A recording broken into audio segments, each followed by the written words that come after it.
טוב, שלום לכולם, כאן יובל מיובי סטודיו, ואיתי פה עדי המאמן מטפל בכאב שלנו, אור ואהבה לכולם. אור ואהבה. ובואו נדבר שנייה רגע, ככה גם האינפוט שלי קצת וגם האינפוט של עדי, על חיטוב, בהסבר מאוד פשוט על גירעון קלורי ומה מביא אותנו בסופו של דבר לירידה במשקל. יש לנו כמות קלוריות שזה בעצם אנרגיה שאנחנו שורפים ביום.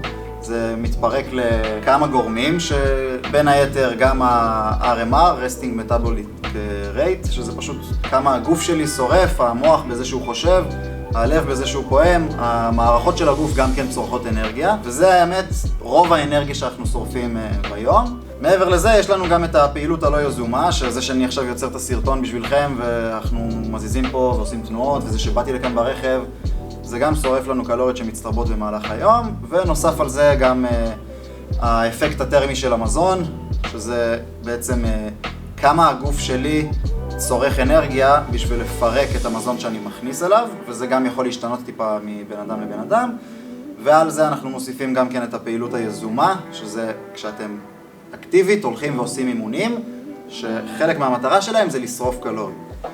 כל הדברים האלה בעצם מרכיבים לנו את כמה קלוריות אני מוציא במהלך היום. אז אם אני יאכל יותר מהכמות הזאת כל יום, אני פשוט יעלה במשקל עם הזמן. אם אני אוכל פחות מהכמות הזאת כל יום, אני אהיה בתהליך של ירידה במשקל.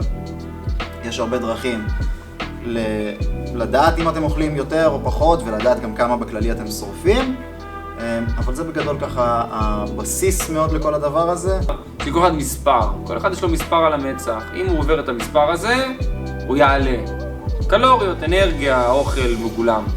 אם אני יורד מתחת המספר הזה, אני אתחתל.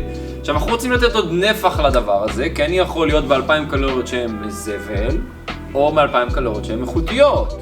עכשיו, גם על האיכות אנחנו יכולים לדבר. אנחנו מחלקים את האוכל לשתי קבוצות.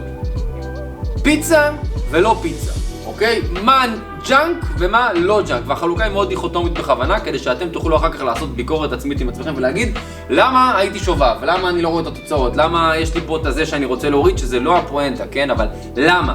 יש לכם רשימה שאתם יכולים להתלונן לעצמכם, כי בסוף אתם יודעים מה נכנס לכם לפה. אז איך זה הולך?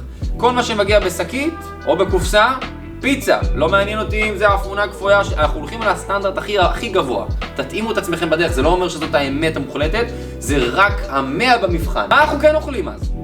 מה אנחנו אוכלים? קטניות, ירקות, פירות, אגוזים וביצים. מי שאוהב בשר, יכול גם להכניס בשר במינון הגיוני.